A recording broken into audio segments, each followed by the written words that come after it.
everyone! Welcome back again to my channel. It's me, Gracia Mediana. Ayan, tandarang vlogger from Origan City, Lanao del Norte. Ayan. So, yan na nga. Nag-open na nga yung katabi naming tindahan. Yung pinakita ko sa inyo dati na mag-o-open sila. Ayan. So, dito kami nakapwesto sa may crossing talaga papasok doon sa purok namin. Malapit sa may basketballan. So, highway din siya. Ayan. So, dito kami nakapwesto dyan sa kabila. Ayan. So, nag-open na yung tindahan. Yung sinasabi ko sa inyo na, may rerentahan namin sana dati. Pero sabi nung may-ari is may nauna na magrenta. So, nag-open na po sila. Nag-open sila, May March 5? March 5 ata? Parang ganun, March 5. So, yun. March 5, nag-open sila. Ayan, may mga pakulo sila. Nagbigay sila ng yung langka. Ayan, yung langka, binigyan nila kami dito. Ayan. So, hindi naman masyadong madami yung kanilang tinda. Nag-focus lang sila sa bigas, mantika, at saka sa itlog. Ayan, marami sila. I don't know if they are wholesaler sa itlog, bigas, at saka sa oil. Iwan ko kung ano yung target market nila, baka wholesaler din, mga retail yung retail yung target market nila. I don't know kasi wala naman silang ibang binebenta, bigas, itlog at saka mantika lang per gallon at saka per tray. Siguro nagbebenta sa ayoko namang pumunta doon, baka sabihin nila marites ako syempre kasi nga kakompetensya namin sila, diba? Well, anyway, wala namang masama sa akin noon. Wala naman akong any masamang tawag doon. Wala naman akong ibang bad intention. Ganyan naman talaga ang negosyo, no? It's either may kakompetensya or it's either gagayahin nila yung paninda mo. Ayan, so ganyan naman talaga. Wala naman akong wala naman akong masisay doon kasi negosyo naman yon. At saka okay lang din sa akin yun.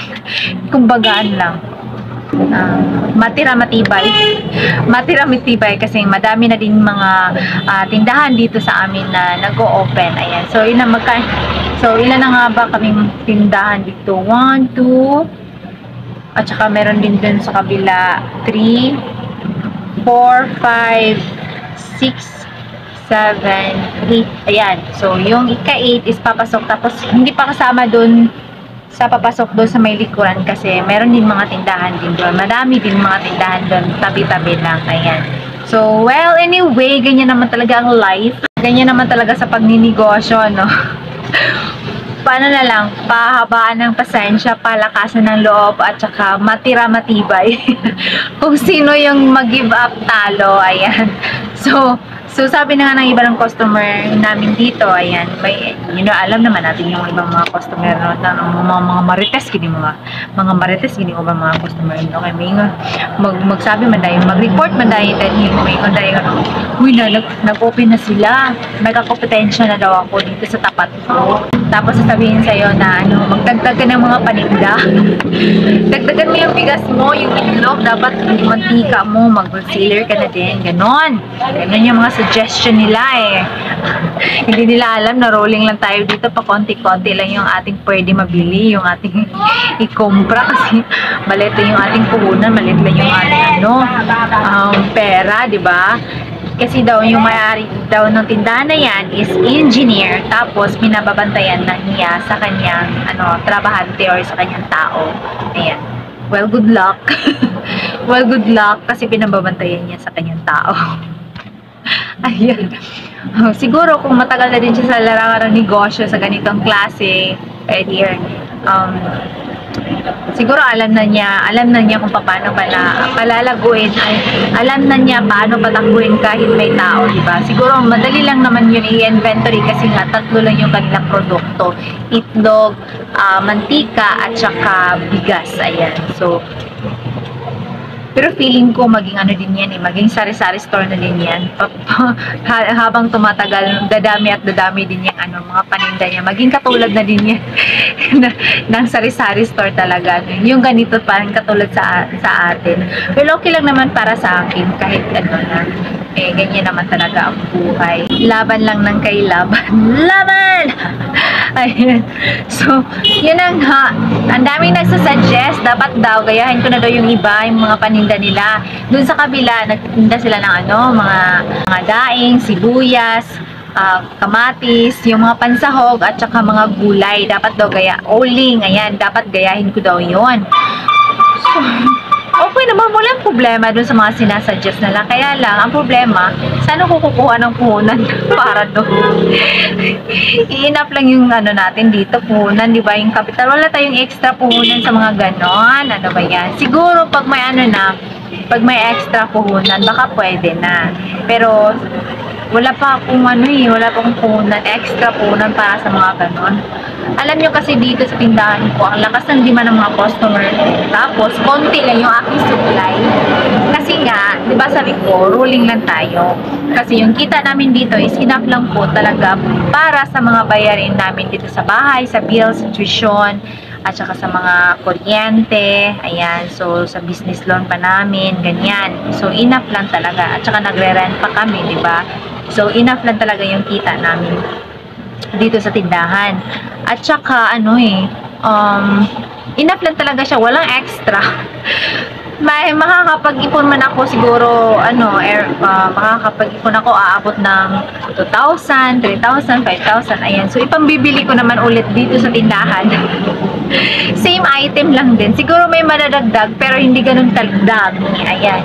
Kasi nga, ruling lang tayo, diba? So, as much as possible, hindi ako magdadagdag ng mga paninda, lalong-lalo na kung hindi fast-moving. Kasi as of now, nakapokus talaga ako sa fast-moving item. Alam niyo kung bakit? Kasi yung fast-moving item is madali lang po siyang mabenta. Kung bibili ako ng hindi mabilis mabenta, nakatenga lang din yun. So, ano yung i-rolling ko, di ba? So, ayan. So, as of now, focus lang tayo sa mga fast-moving. Maybe, soon, meron tayong pang-extra capital. Baka matutupad din natin yan. Kasi alam niyo naman, may mga plano naman ito. May goal tayo, di ba? May goal tayo para sa ating negosyo. At saka, kung hindi man nag-work yung ating mga plano, edi, baguhin natin yung plano, pero hindi natin pwede baguhin yung ating goal para sa ating negosyo. Ayan. So, siguro focus na tayo sa tindahan.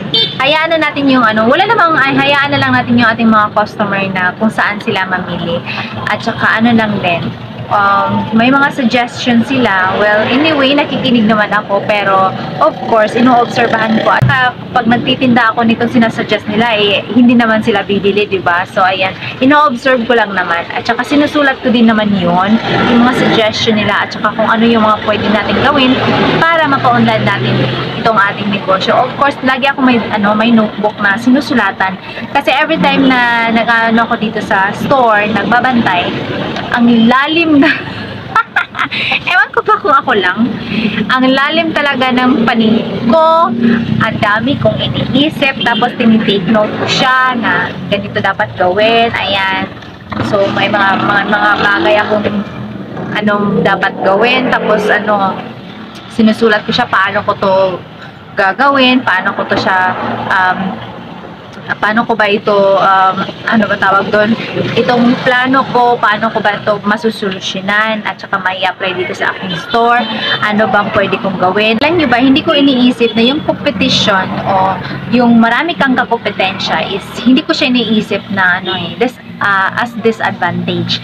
Iniisip ko siya as an advantage dito sa tindahan o dito sa ating negosyo, kasi nga wala tayong competition o kung wala tayong kakompetensya, hindi tayo mag-iisip kung paano natin palalaguin yung ating negosyo, yung ating tindahan.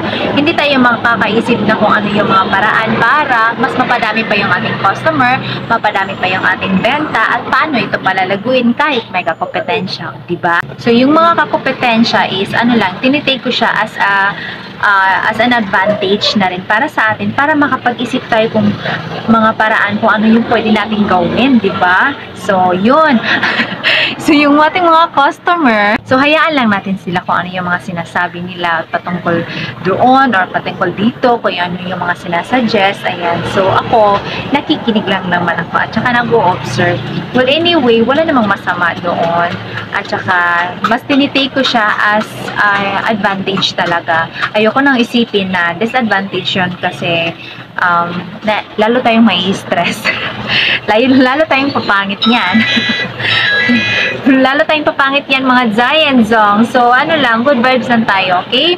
If ever meron kayo sa inyo na dyan na may bagong bukas na tindahan, take it as an advantage, no? Para mag-isip tayo ng mga bagong strategy, kung ano yung pwede natin i-apply sa tindahan. Well, anyway, ganun din naman yung ginagawa ko, kaya lagi ako naglilista. Naglilista ako kung ano yung pwede kong gawin. Ayan.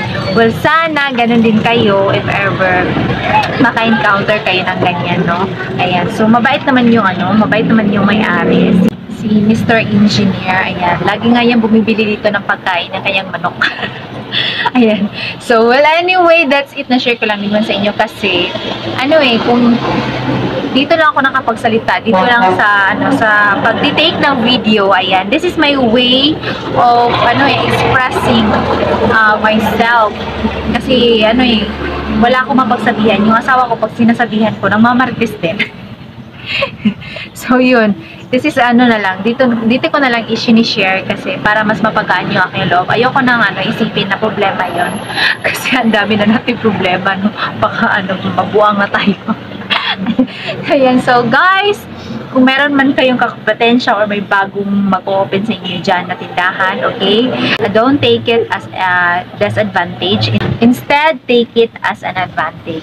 Ayan, that's it for today's video, guys. I hope you enjoyed watching this video. At kung bago ka pa sa aking channel at hindi pa nakapag-subscribe, ayan, please do subscribe and then don't forget to click the notification bell para ma-notified ka in every videos that I uploaded here in my YouTube channel.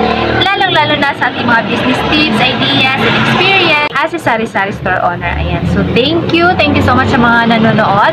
Thank you nga pala din sa mga bumabalik sa panonood. Ayan, sa mga bago kong viewers, don't forget to subscribe on my YouTube channel. That's it. I'll see you in my next video. God bless and happy selling. Gracias everyone!